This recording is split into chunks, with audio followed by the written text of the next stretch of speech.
জয় গুরু। নমস্কার সবাইকে। আশা রাখছি গুরুর কৃপায় সবাই ভালো আছেন, সবাই ভালো থাকেন, সেটাই কাম্য। গুরু যেন সবাইকে ভালো রাখে সে আশাই ব্যক্ত করি।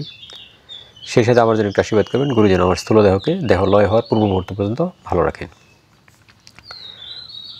দীর্ঘদিন যাবৎ যারা আপনারা আমার সাথে আছেন, আমার চ্যানেলে আছেন, আপনাদের কাছে আমি কৃতজ্ঞ, এবং যারা নতুন আসছেন আপনাদেরকে স্বাগতম। আপনাদের অনুপ্রেরণায় আমি ভিডিও দিই। আপনারা জানেন সবাই যে আমি ডাইমেনশন এবং সরদেব বিজ্ঞানে ক্লাস করেছি।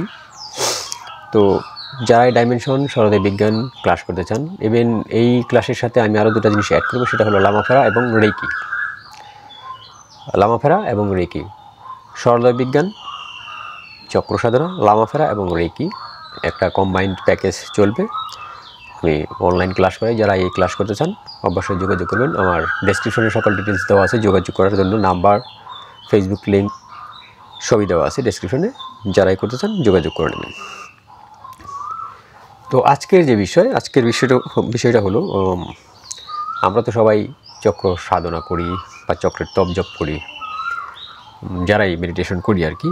তো সেই ক্ষেত্রে আমি একটা কথা বলি, যদি চক্র নিয়ে কাজ করা শুরু করেন তাহলে আপনি রুট থেকে যে কোনো জিনিসকে আপনি উপরে ফেলতে পারবেন, যে কোনো সমস্যাকে আপনি রুট থেকে একদম রুট থেকে উপরে ফেলতে পারবেন যদি চক্র নিয়ে কাজ করেন। কারণ এক একটা চক্র এক একটা ব্রহ্মাণ্ড, সেখানে যদি আপনি কাজ করেন সকল কাজই আপনি অনায়াসে সাকসেস লাভ করতে পারবেন। যদি বোঝেন এটার সাথে কীভাবে কাজ করা লাগে, এর দলের সাথে কীভাবে কাজ করা লাগে, এর কোন দলের কি ফ্রিকোয়েন্সি, সেইগুলো যদি বুঝে কাজ করেন তাহলে আপনি অনায়াসে অনেক কিছু করতে পারবেন। যাই হোক, আজকে আমি চক্রের সাথে যে গ্রহের একটা সম্পর্ক আছে, প্রতি চক্রের সাথে যে গ্রহের একটা সম্পর্ক আছে, আমরা যারা জ্যোতিষবিদ্যা করি, জ্যোতিষবিদ্যায় যে গ্রহের যে অবস্থানগুলো আছে সেগুলো কিন্তু চক্রের মাঝেও আছে, চক্রের সাথেও সে কানেক্টেড। তো কোন চক্রে কোন গ্রহ আছে এই বিষয়ে আমি আজকে বলবো, এবং ওই গ্রহের কি কাজ সেই বিষয়ে আমি আজকে বলবো। মূলাধার চক্র। তো মূলাধার চক্র কোথায় অবস্থান করে সেটা সবাই জানেন, এটা আপনারা জানেন যে মেরুদণ্ডের নিচে মূলাধার চক্রের অবস্থান। তো মূলাধার চক্রের সাথে যে চক্রের সম্পর্ক আছে আপনার, সেটা হলো মঙ্গলের সম্পর্ক আছে মূলাধার চক্রে।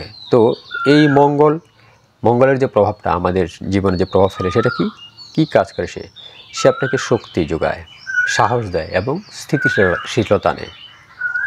শক্তি যোগায়, সাহস দেয় এবং স্থিতিশীলতা আনে। মঙ্গলের কাজ হলো এটা। তো মঙ্গলের কানেকশন কার সাথে? মঙ্গলের কানেকশন মূলাধার চক্রের সাথে। তারপরে আসুন আপনার স্বাধিষ্ঠান চক্র। স্বাধিষ্ঠান চক্র যেটা আছে সেটা আমরা জানি, স্বাধিষ্ঠান চক্র মূলাধার চক্রের উপরে অবস্থিত, ঠিক আছে, নাভির নিচে এবং মেরুদণ্ডের মূলাধার চক্রের উপরে, দ্যাট মিনস মাঝামাঝি অবস্থান করছে এই স্বাধিষ্ঠান চক্র। এর সাথে সম্পর্ক হলো কার? দেখেন, এর সাথে সম্পর্ক হলো শুক্র গ্রহের সম্পর্ক এর সাথে। এই গ্রহ আমাদের কী দেয়? আনন্দ দেয়, সৃজনশীলতা এবং যৌন শক্তি। এর প্রভাব আনন্দ, সৃজনশীলতা এবং যৌন শক্তি।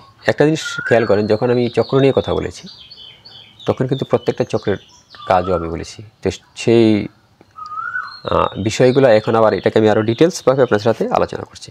এখন মণিপুর চক্র। তো মণিপুর চক্র হলো আপনার আমাদের নাভিমণ্ডলে,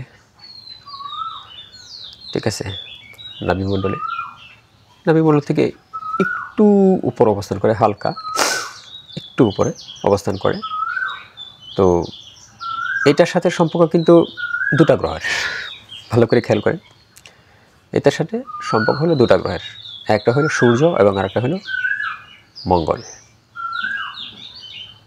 সূর্য এবং মঙ্গলের কানেকশন হলো এই মণিপুর চক্রে।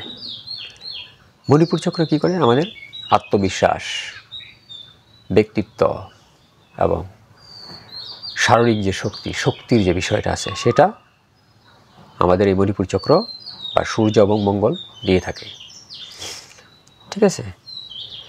এবং এখন আসেন আপনার অনাহত চক্র। তো অনাহত চক্র আপনার, আমরা সবাই জানি অনাহত চক্র কোথায় অবস্থান করছে। অনাহত চক্রের অবস্থান আমরা জানি। অনাহত চক্র হলো আমাদের এইখানে অবস্থান করে, ঠিক আছে, হৃৎপিণ্ডের কাছে। তো এই অনাহত চক্রর এর সাথে সম্পর্ক হলো, দেখেন, শুক্র এবং চন্দ্রের, এখানেও দুইটা গ্রহের সম্পর্ক আছে, শুক্র এবং চন্দ্রের সম্পর্ক আছে। তো এটার প্রভাব, এরা কি প্রভাব ফেলে আমাদের জীবনে? এরা প্রেম, দয়া, সম্পর্ক এবং আবেগ, প্রেম, দয়া, সম্পর্ক, আবেগ, এই যে এই বিষয়গুলো আছে, এই জিনিসগুলো, এটা এই চক্র এবং এই গ্রহের কাজ, এরা এটা করে। এরপর আসুন আপনার বিশুদ্ধি চক্র। বিশুদ্ধি চক্র আমরা জানি এটা এখানে বিশুদ্ধি চক্র। তো বিশুদ্ধি চক্র যখন অ্যাক্টিভ হয়ে যায় তখন আপনি পুরোপুরি বিশুদ্ধি হয়ে যান, পুরোপুরি বিশুদ্ধি হয়ে যান।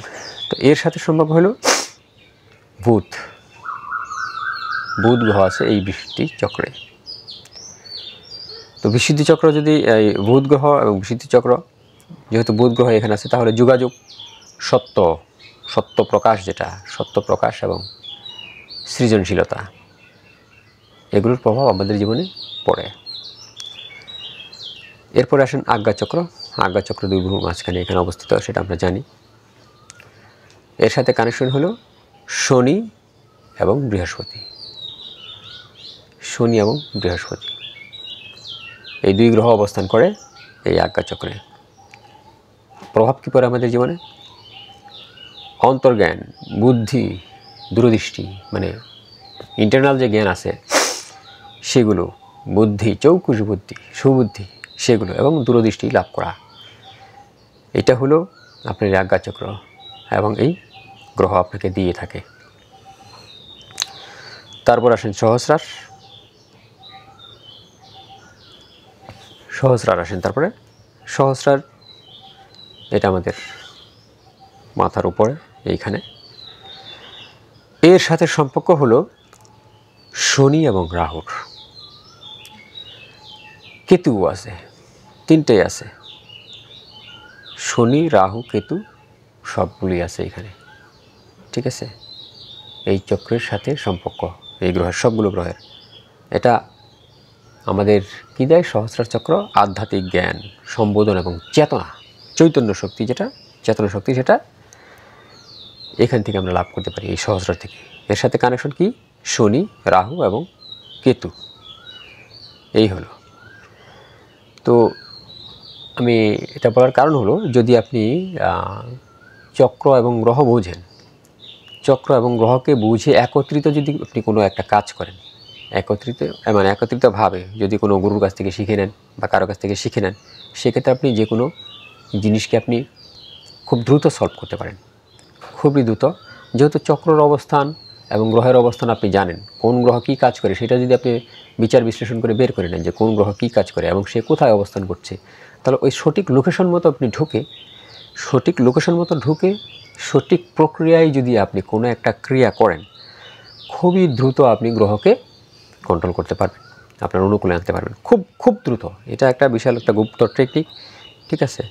তো এইভাবে আপনি যদি কাজ করেন তাহলে আপনি অনেকাংশে লাভবান হতে পারবেন। আজকে এই পর্যন্ত। জয় গুরু, নমস্কার সবাইকে।